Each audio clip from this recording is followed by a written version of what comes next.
316, 11.5, area and circumference of circles. This should be reviewed from Algebra 1 and from Algebra 2. We've learned formulas for area of circles and circumference of circles. Circumference is a fancy name for perimeter. It's the distance around a circle. Okay? Don't forget we have a test Friday on Chapter 11. So I'd start working some problems and making sure you're practicing every night. Don't wait till Thursday. All of 11. Okay, the first thing is when we're dealing with circles, we're going to be using the Greek symbol pi, which represents an irrational number. Does anybody from last year in Algebra 2 remember what an irrational number is? Like 3.1456. Something that doesn't end. Okay, it's a decimal that just keeps going and going and going like the Energizer Bunny. And there's no pattern to it, so you can't predict what the next number is going to be. Okay? Because we do have rational numbers that are ongoing decimals, but they're repeating decimals. So we know what the next thing is going to be. All right? When we use pi, we're either going to use the symbol pi and put our answers in terms of it, or we will use 3.14, and you'll know because it'll say in the directions what to use. Or you will use the fraction 22/7. So all three of these things can be used for pi, and the directions will tell you what to use in each specific case. And make sure whatever it tells you to round to, you round to that place. Now, the area of a circle is pi times the radius squared.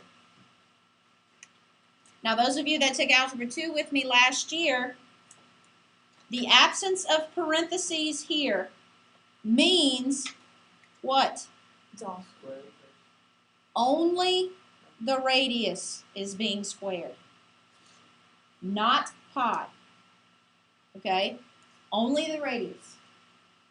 The circumference of a circle, you can use either one of these formulas, 2 pi r, where r represents the radius, or pi times d, where d represents the diameter. And these are the exact same thing because twice the radius is the diameter. Okay? So these are two new formulas you need to commit to memory. Tonight for homework, you're going to be filling in a chart similar to this one. Okay? This would be number 1, number 2, number 3, okay? And so each one, you are given one piece of information, and you are going to fill in the column. So in relation to a radius of 3, what is the circumference of that circle, and what is the area of that circle? So we're going to do this together right now.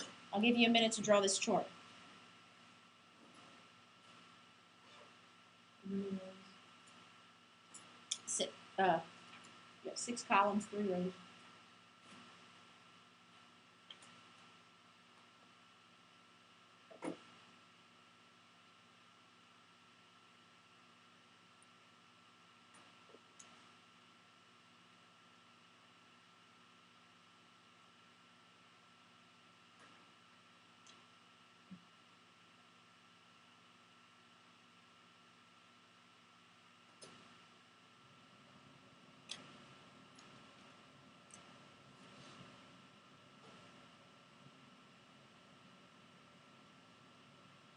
Okay, if you are told that a circle has a radius of 3 and you're asked first to find the circumference, I'm going to write the formulas down so all we have to do is plug stuff in.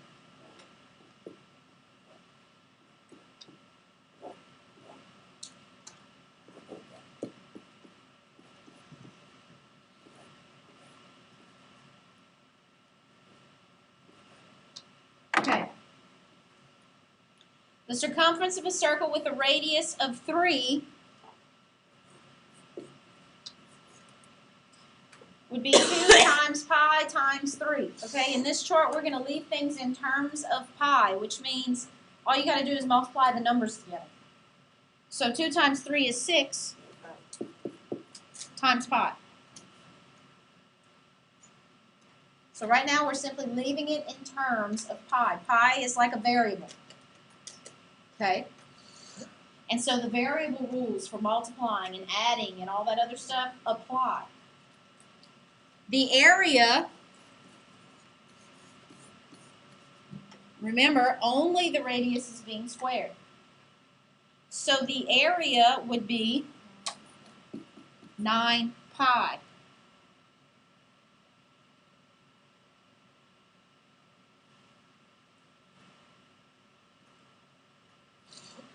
Okay, in the second column, if your radius is 0.08, excuse me, 0.8. Finding each one of these in terms of pi, what would your circumference be? 1.6 pi. 1.6 pi. And your area? 0.64 pi. It's very simple when you leave it in terms of pi. Very, very, very simple. All right, now look at number 3. Don't multiply this times 3.14 and get a decimal. Just leave pi as a variable. Okay? Just leave it as the little Greek symbol. In number 3, the difference is we're not given the radius. We're given the circumference. Okay, so if the circumference is 10 pi and the circumference is equal to 2 pi times the radius, how would you find the radius? You would divide by 2 pi, right? Which leaves you with simply 5. No, your pi's canceled out. Now, if your radius is 5, what's the area?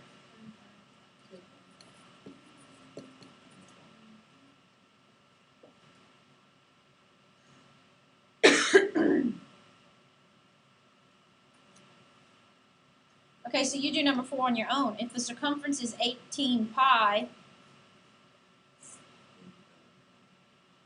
then what's the radius? Nope. 9.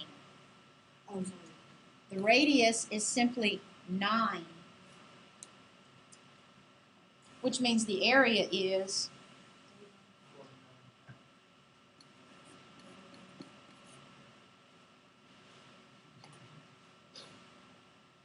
wow.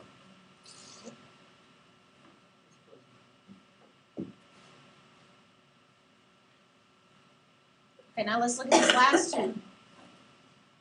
This time we're given the area.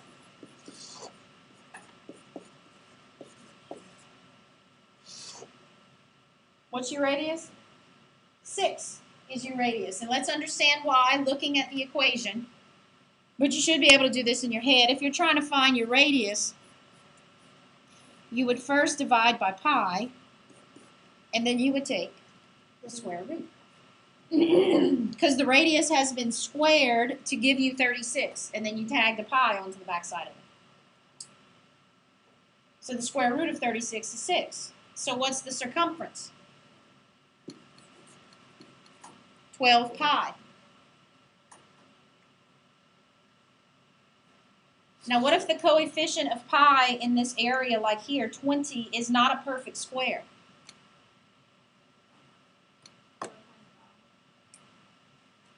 You're going to have a radical, okay?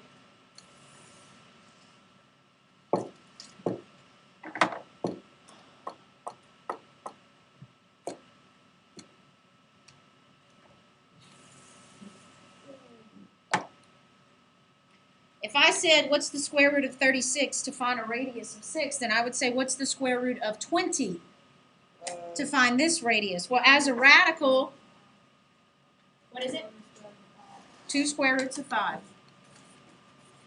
Because 20 is 4 times 5, and 4 is a perfect square. You can take the square root of it. Which means that the circumference 4 square roots of 5 is twice as big as that.